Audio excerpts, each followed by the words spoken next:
തള്ളിപ്പറഞ്ഞവൻ ഞാൻ. യോനായെ പോലെ പിന്തിരിഞ്ഞവൻ ഞാൻ. പത്രോസിനെ പോൽ തള്ളിപ്പറഞ്ഞവൻ ഞാൻ. യോനായെ പോലെ പിന്തിരിഞ്ഞവൻ ഞാൻ.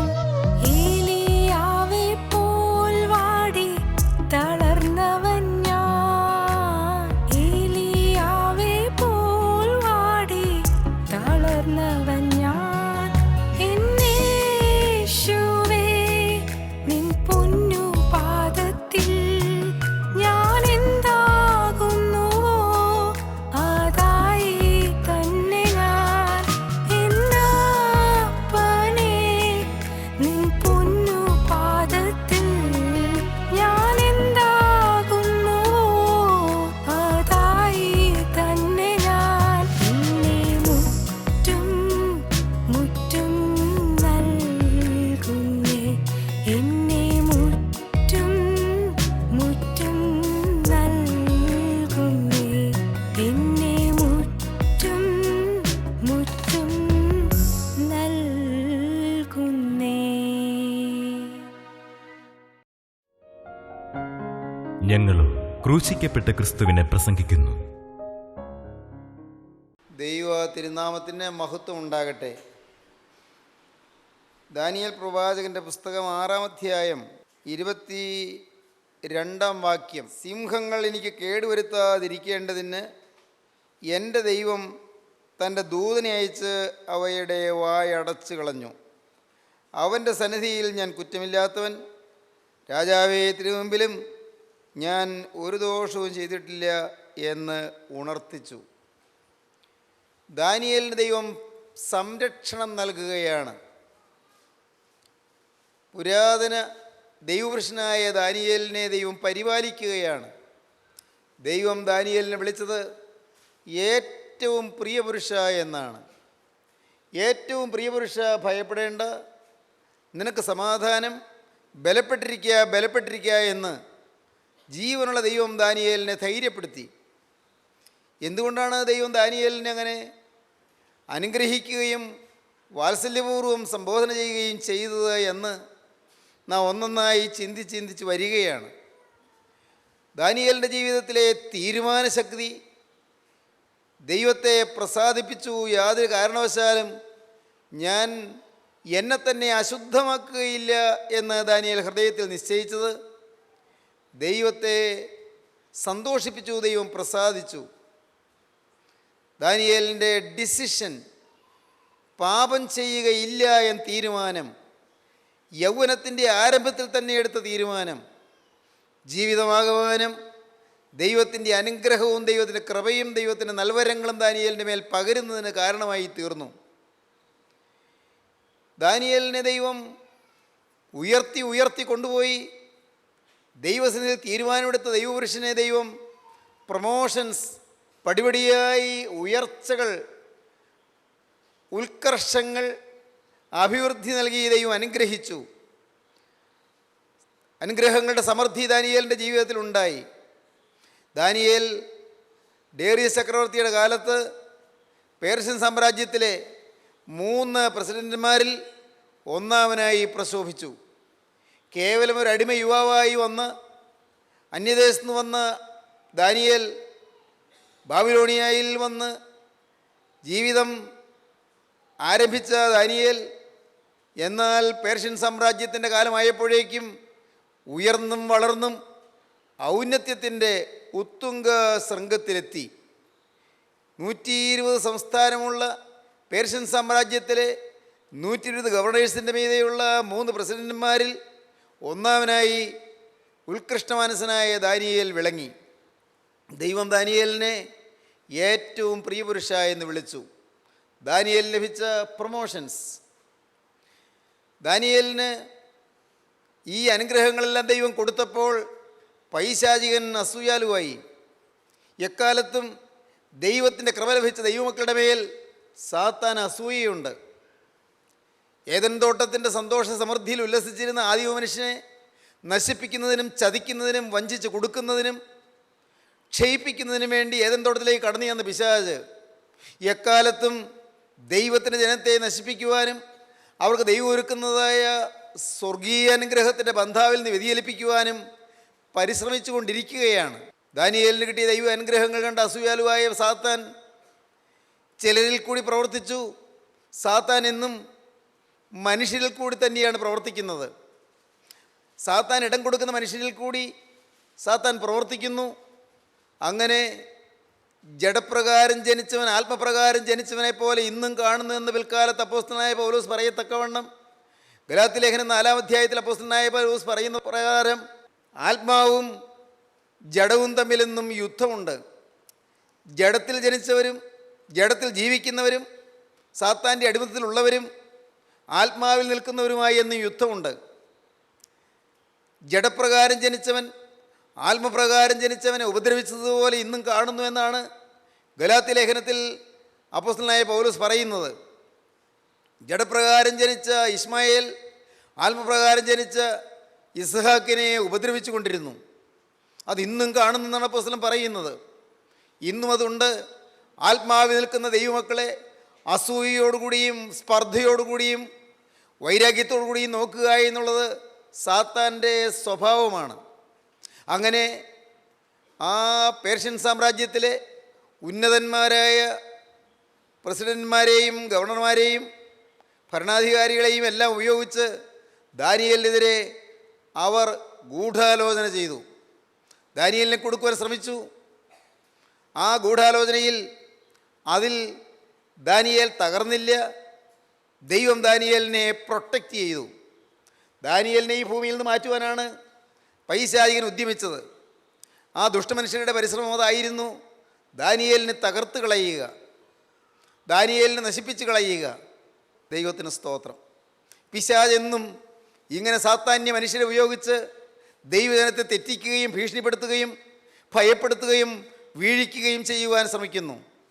അന്ന് ദാനിയേൽ പ്രവാചകന് നേരിട്ടതായ ആ ഒരു വലിയ ദയനീയമായ അവസ്ഥ ദാനിയേലിനെ സിംഹഗുഹയിൽ എറിഞ്ഞു കളയുന്നു എന്നുള്ളതായിരുന്നു. ദാനിയേലിനെ സിംഹഗുഹയിലേക്ക് എറിഞ്ഞു. ദാനിയേലിനെ ദൈവം ആ ഗുഹയിൽ സംരക്ഷിച്ചു. നമ്മൾ വായിക്കുന്നത് അങ്ങനെയാണ്: സിംഹങ്ങൾ എനിക്ക് കേടുവരുത്താതിരിക്കേണ്ടതിന് എൻ്റെ ദൈവം തൻ്റെ ദൂതനെ അയച്ച് അവയുടെ വായ അടച്ചു കളഞ്ഞു. അവൻ്റെ സന്നിധിയിൽ ഞാൻ കുറ്റമില്ലാത്തവൻ. രാജാവേ, തിരുമുമ്പിലും ഞാൻ ഒരു ദോഷവും ചെയ്തിട്ടില്ല എന്ന് പറഞ്ഞു. മർമ്മപ്രധാനമായ ഒരു വസ്തുത നമുക്കിവിടെ പഠിക്കാനുണ്ട്. ദൈവസന്നിധിയിൽ ഞാൻ കുറ്റമില്ലാത്തവൻ. ദൈവത്തോട് പ്രാഗൽഭ്യമുണ്ട്. എൻ്റെ മനസ്സാക്ഷി വളരെ ക്ലിയറാണ്. ദൈവത്തോട് ഒരു പാവം വരരുത് എന്നുള്ളത് കൊണ്ട് ഞാൻ എന്നെ തന്നെ അന്നെടുത്ത തീരുമാനത്തിൽ ഉറപ്പിച്ചു നിർത്തി. ദൈവത്തിന് സ്തോത്രം. ചെറുപ്രായത്തെടുത്ത തീരുമാനത്തിൽ തന്നെയാണ് ഞാൻ ഇന്ന് നിൽക്കുന്നത്. അതാണ് ദാനിയേൽ പറയുന്നത്. ദൈവത്തോട് കുറ്റമില്ലാത്ത മനസാക്ഷി. അതാണ് ദൈവസന്നിധിയിൽ ഞാനൊരു ദോഷവും ചെയ്തിട്ടില്ല. തന്നെയല്ല, രാജാവേ, തിരുമുമ്പിലും ഞാനൊരു കുറ്റവും ചെയ്തിട്ടില്ല. മനുഷ്യരുടെ മുമ്പിലും ഞാനൊരു തെറ്റും ചെയ്തിട്ടില്ല. രാജാവിൻ്റെ മുമ്പിൽ ഞാനൊരു തെറ്റും ചെയ്തിട്ടില്ല. ആരെയും ഞാൻ ഉപദ്രവിച്ചിട്ടില്ല. ആർക്കും ഒരു ദോഷം ഞാൻ നിരൂപിച്ചിട്ടില്ല. എന്നാൽ കഴിയുന്ന ഉപകാരങ്ങൾ ഞാൻ ചെയ്തിട്ടേ ഉള്ളൂ.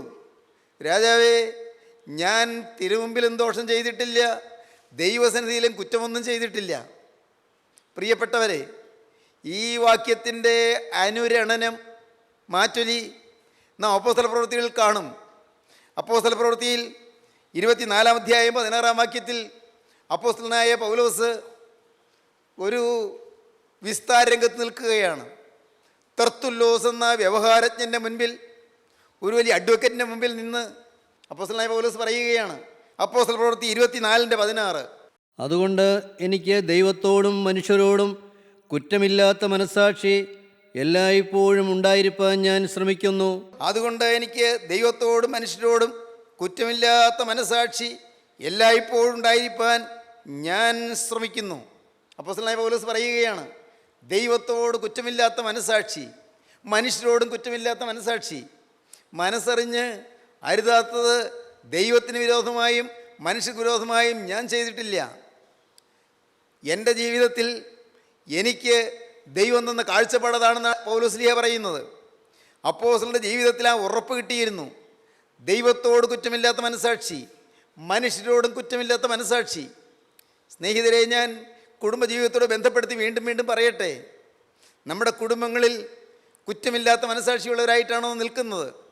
നമ്മുടെ കുടുംബത്തിലുള്ളവരോട്, നമ്മുടെ സ്വന്തം ജീവിത സാഹചര്യങ്ങൾ എപ്പോഴും കാണുന്നവരോട് നമ്മുടെ ഹൃദയത്തിൽ എങ്ങനെയാണ് നിൽക്കുന്നത്? കുറ്റമില്ലാത്ത മനസാക്ഷിയുണ്ടോ? മാതാപിതാക്കളെ നിങ്ങൾ ആദരിക്കുന്നുണ്ടോ? കൂട്ടായ്മയിൽ വരുന്നവരാണ്, വചനം കേൾക്കുന്നവരാണ്, ശരി. മാതാപിതാക്കളെ ബഹുമാനിക്കുന്നുണ്ടോ? മാതാപിതാക്കളെ സ്നേഹിക്കുന്നുണ്ടോ? മാതാപിതാക്കളെ കരുതുന്നുണ്ടോ? ഭർത്താവ് ഭാര്യയെ കരുതുന്നുണ്ടോ? ഭർത്താവ് ഭാര്യയെ തരം താഴ്ത്തി കാണുന്നുണ്ടോ? ഭർത്താവെല്ലാം കൽപ്പിക്കാനും ഭാര്യയെല്ലാം അനുസരിക്കാനുമുള്ള ഒരാളാണ് എന്നുള്ള ധാരണയാണോ ഭർത്താവിന് ഭാര്യയെക്കുറിച്ചുള്ളത്? ഭർത്താവിൻ്റെ അടിമപ്പണി ചെയ്യേണ്ട ഒരു അടിമയാണ് ഭാര്യ എന്നാണോ ഭർത്താവ് ധരിച്ചിരിക്കുന്നത്? അല്ല, ഭാര്യ ഭർത്താവിനെ അനുസരിക്കുകയും കീഴടങ്ങുകയും ചെയ്യുന്നുണ്ടോ? ഭർത്താവിനെ ബഹുമാനിക്കുകയും ഭയപ്പെടുകയും ചെയ്യുന്നുണ്ടോ? ഭർത്താവിന് കീഴ്പ്പെട്ടിരിക്കാൻ സാധിക്കുന്നുണ്ടോ? കൊച്ചു കുടുംബത്തിലെ കാര്യമാണ് പറയുന്നത്. മാതാപിതാക്കൾ മക്കളെ ആദരിക്കുന്നുണ്ടോ? മക്കളെ ആദരിക്കുകയോ? മക്കൾ എൻ്റെ കൽപ്പന അനുസരിക്കേണ്ടവരല്ലേ? അങ്ങനെയായിരിക്കും പലരുടെയും ധാരണ. മക്കളെ ആദരിക്കണം, അവരെ കരുതണം, അവരെ ബഹുമാനിക്കണം, അവരുടെ വ്യക്തിത്വത്തെ നാം അംഗീകരിക്കണം. തലമുറകളുടെ വിടവുണ്ട്, ശരി. ആദർശങ്ങളുടെ വിടവുണ്ട്, സത്യം. ജനറേഷൻ ഗ്യാപ്പ് എന്ന് പറയില്ലേ, അതുണ്ട്. തലമുറകളുടെ വിടവുണ്ട്. എങ്കിലും ചെറുപ്പക്കാരെ അവരുടെ മനോഭാവം അറിഞ്ഞ് സ്നേഹത്തോടെ കാണുകയും പഥ്യോപദേശം കൊടുക്കുകയും സത്യത്തിൻ്റെ പാതയിലൂടെ നയിക്കുകയും ചെയ്യണം. സത്യത്തിൻ്റെ പാതയിലൂടെ നയിക്കണം. ഒരിക്കലും അവർക്ക് ഉള്ളു മുറിയത്തക്കവണ്ണം, വ്രണപ്പെടുത്തക്കവണ്ണം ഒന്നും ചെയ്തു പോകരുത്, പറഞ്ഞു പോകരുത്.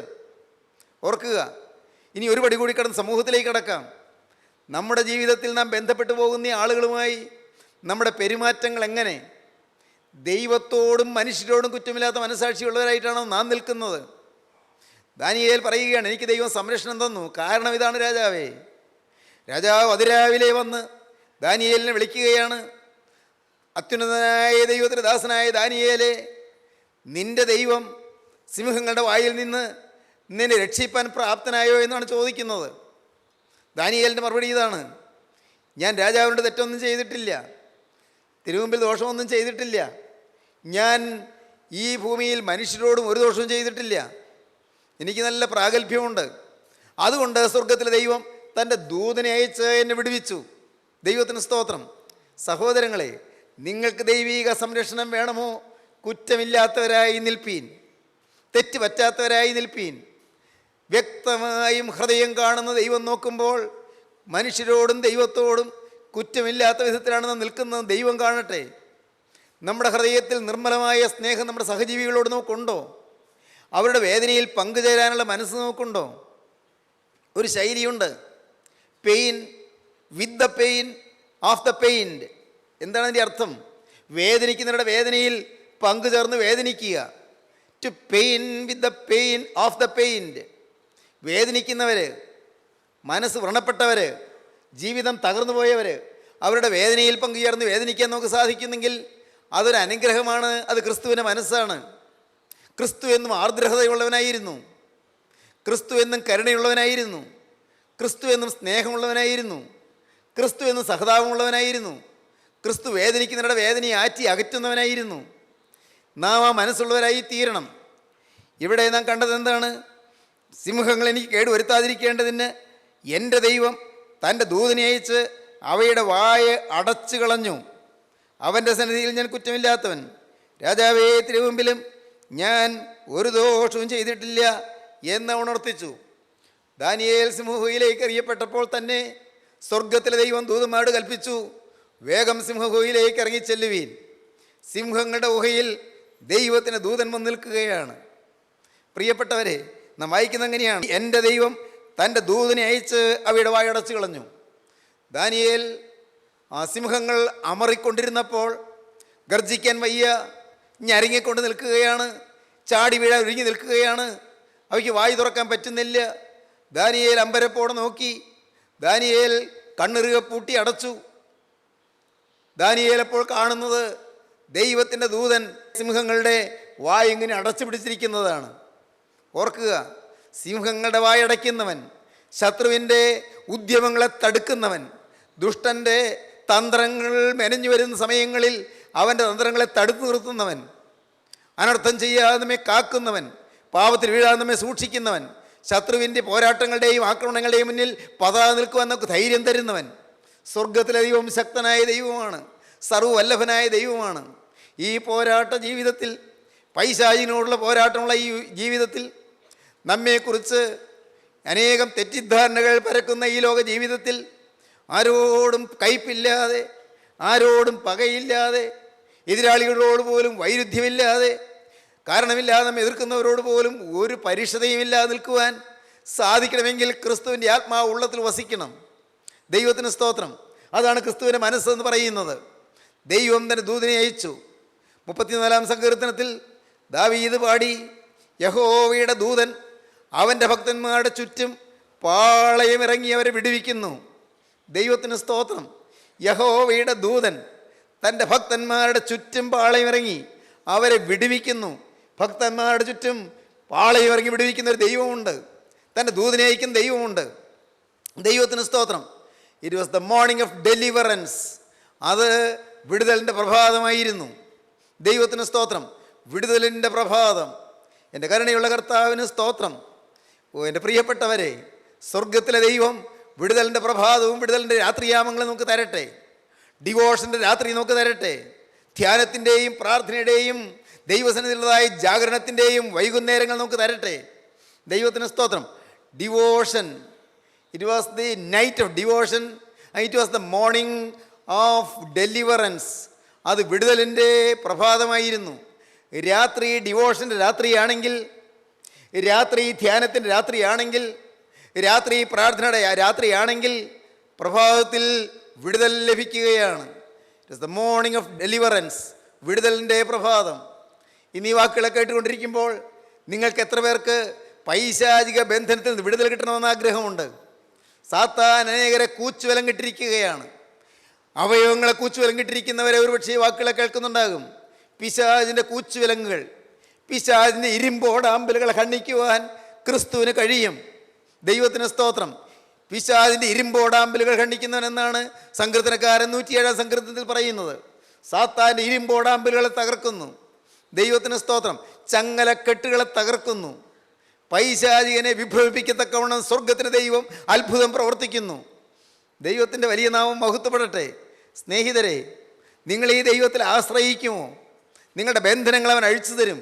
എത്ര മാരകമായ ബന്ധനങ്ങളാണെങ്കിലും, എത്ര ഊരാക്കുരുക്കുകളാണെങ്കിലും സ്വർഗത്തിലെ ദൈവം അഴിച്ചു തരും. അവൻ ശക്തനാണ്. തലമുറകളായി പടർന്നു വരുന്നതായ ശാപങ്ങളുള്ളവരുണ്ട്. പൂർവികന്മാരുടെ കാലം മുതലേ പടർന്ന് പരന്ന് കയറി വരുന്നതായ ശാപങ്ങളുണ്ട്. ഈ ശാപങ്ങളെയും തകർക്കാൻ ക്രിസ്തുവിന് കഴിയും. അനേകം ശാപങ്ങൾ. ഇന്ന് മനുഷ്യൻ ശാപം മുറിക്കുക എന്നുള്ള വാക്കുകളെല്ലാം കേട്ട് ഇന്ന് അനേകരെ വിഭ്രമിച്ചു കൊണ്ടിരിക്കുകയാണ്. അനേകരെ അതിൽ ആമോദിച്ചു കൊണ്ടിരിക്കുകയാണ്. മനുഷ്യർക്കാർക്കും ശാപം മുറിക്കാൻ സാധ്യമല്ല. ശാപം മുറിക്കാൻ കുരിശിൽ ശാപമായി തീർന്ന ക്രിസ്തുവിന് മാത്രമേ കഴിയുകയുള്ളൂ. അവൻ നമുക്ക് വേണ്ടി ശാപമായി തീർന്നു. ആരെ? ക്രിസ്തു. ക്രിസ്തു നമുക്ക് വേണ്ടി ശാപകരമായ കുരിശിൽ കയറി. അവൻ നമുക്ക് വേണ്ടി ശാപമായി തീർന്നു. ശാപഗ്രസ്തരായ നമ്മെ, ശാപത്തിൽ വിഴുങ്ങപ്പെട്ടവരായ നമ്മെ അവൻ മോചിപ്പിച്ചു. ശാപങ്ങൾക്ക് മോചനം തരും. ശാപങ്ങളിൽ നിന്ന് മോചനം തരും. എന്താണ് ഈ ശാപങ്ങൾ? തലമുറകളിലേക്ക് പടർന്നു വരുന്നതാണ്. പുറപ്പാട് പുസ്തകം 20-ാം അധ്യായത്തിൻ്റെ 5-ാം വാക്യത്തിൽ നാം വായിക്കും, പിതാക്കന്മാരുടെ അകൃത്യം 3-ാമത്തെയും 4-ാമത്തെയും തലമുറ വരെ മക്കളുടെ മേൽ സന്ദർശിക്കുമെന്ന്. പിതാക്കന്മാരുടെ അകൃത്യം 3-ാമത്തെയും 4-ാമത്തെയും തലമുറ വരെ മക്കളുടെ മേൽ സന്ദർശിക്കും. എത്രയോ കുടുംബങ്ങളിലാണ് പൂർവികമായ അനർത്ഥങ്ങൾ ഇങ്ങനെ നിലനിൽക്കുന്നത്.